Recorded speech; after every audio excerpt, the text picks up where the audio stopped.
বন্ধুরা সকলে কেমন আছেন? আশা করি ভালো আছেন।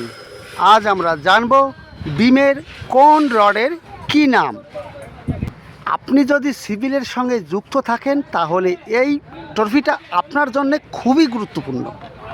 আর সেই সঙ্গে রইল আপনাদের জন্য বেঙ্গল সিভিলের প্রীতীয় শুভেচ্ছা। এখানে বিমের রডের কাজ চলছে। এটা আপনার বিম আছে, বিমের সাইজ 400 mm ব্রিথ আর ডিপথ আছে 900 mm। এটা বিমের সাইজ। এইবার বিমের উপরে যে রডটি আছে সেটি হচ্ছে টপের রড।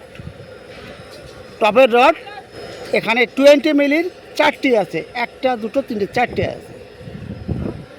এরপরে বটমের রড কোনটা? যে রডটা নিচে আছে সেটি হচ্ছে আপনার বটমের রড। এই রডটা আপনার নিচে আছে, এটি আপনার বটমের রড।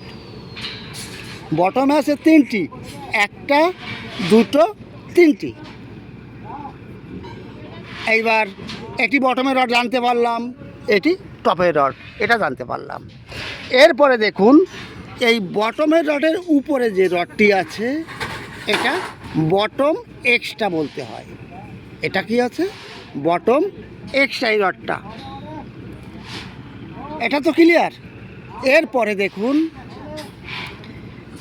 এটা রিং আছে, রিংয়ের পাশে যে রডটি আছে এটা হচ্ছে আপনার ফেস বার। এই রডটি কি বলতে হয়? ফেস বার। এই সাইডে 2টো আছে, অপোজিট সাইডেও 2টো আছে, এগুলো হচ্ছে আপনার ফেস বার। এবার স্পেশার বার বা লেয়ার পিন কি? আপনার বিমের নিচে আছে বটমের রড, নিচের রডটা, আর বটমের রডের উপরে যে রডটা আছে সেটা বটম এক্সট্রা। এই বটমের রড বটম এক্সট্রার মাঝখানে দেখুন একটা রড ঢোকানো আছে, এটাকে বলতে হয় স্পেশার বার বা লেয়ার পিন। এই বটমের রড বটম এক্সট্রা আলাদা রাখার জন্য এই স্পেশার বার বা লেয়ার পিন ব্যবহার করতে হয়। তাহলে বন্ধুরা জানতে পারলেন এই লেয়ার পিন বা স্পেশার বার কি। এটা কিন্তু জানা খুবই জরুরি। এই লেয়ার পিন বা স্পেশার বার বটমের রড বটম এক্সট্রার মাঝখানে দিতে হয়। এটা কী জন্য দিতে হয়? এটা দিতে হয় ভিতরে কংক্রিটটা ঠিকভাবে যেতে পারে, এই জন্য লেয়ার পিন ব্যবহার করতে হয়। এটা মিনিমাম 25 ডায়া 25 মিলি রড ব্যবহার করতে হয়। এটা কী জন্য 25 মিলি ব্যবহার করতে হয়? যে আমাদের কংক্রিটের এই কংক্রিটের যে পাথর এগ্রিগেটের স্ট্যান্ডার্ড সাইজ 20 mm এর ভিতরে যেতে পারে, এই জন্য 25 মিলির স্পেশাল বার বা লেয়ার পিন ব্যবহার করতে হয়। এটা ক্লিয়ার? নেক্সট, এটি কিন্তু খুবই গুরুত্বপূর্ণ। বিমের রডের জয়েন্ট বা ল্যাপিং কোথায় দিতে হয়? এই টপের রডের উপরের রডের জয়েন্ট কোথায় দিতে হয় এবং বটমের রডের নিচের রডের জয়েন্ট কোথায় দিতে হয়?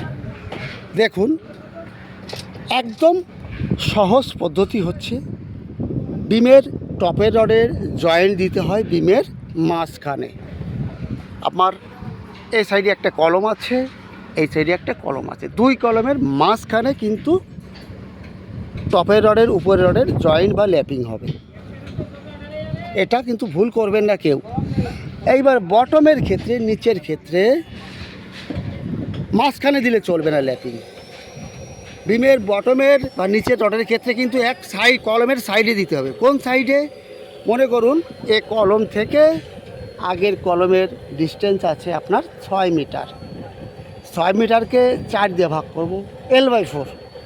L/4 হিসাবে বটমের স্টিল অর্থাৎ নিচের স্টিলের জয়েন্ট বা ল্যাপিং দিতে হবে।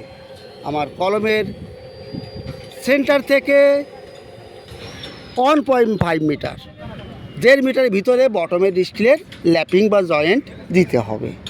এটা L/4 হিসেবে বটমের রডের ল্যাপিং দিতে হয়। আর বটমের রডের বা নিচের রডের ল্যাপিং কখনই বিমের মাঝখানে দিবেন না। এটা ক্লিয়ার? তাহলে বন্ধুরা জানতে পারলেন যে টপের রডের ল্যাপিং দিতে হয় বিমের মাঝখানে। আর বটমের রডে ল্যাপিং দিতে হয় L/4 হিসাবে কলমের সাইডে। নেক্সট, সামনে যে কলমের রড দেখতে পাচ্ছেন, কলমের ভার্টিক্যাল এটা, এই ভার্টিক্যালের যে এল দিতে হয় এটা কতটা দিতে হবে? যদি ড্রয়িংয়ে উল্লেখ না থাকে এই এলটা আপনি 1 ফুট 300 mm দেবেন। যদি ড্রয়িংয়ে লেখা থাকে যেটা সেটা দিবেন, যদি ড্রয়িংয়ে উল্লেখ না থাকে তাহলে স্ট্যান্ডার্ড সাইজ 300 mm দেবেন বা 1 ফুট। এটা ক্লিয়ার? একটা রড ফুল লেন্থ হয় 12 মিটারের। তাহলে আমার বিম আছে 15 মিটার, তাহলে জয়েন্ট দিতে হবে, ল্যাপিং করতে হবে। এই দুটি রডের জয়েন্ট বা ল্যাপিংয়ের দূরত্বটা কত হবে? এই জয়েন্ট বা ল্যাপিংয়ের এটা করবেন 50D হিসাবে। 50 হচ্ছে ফর্মুলা। কত মিলি রডে আছে এটা? 20 মিলি। 50 × 20 হচ্ছে 1 মিটার। 1 মিটার লম্বা জয়েন্ট হতে হবে দুটি রডের। এটা বটমের ক্ষেত্রেও সব ক্ষেত্রে এটা করতে হবে। এইবার যদি এটা এই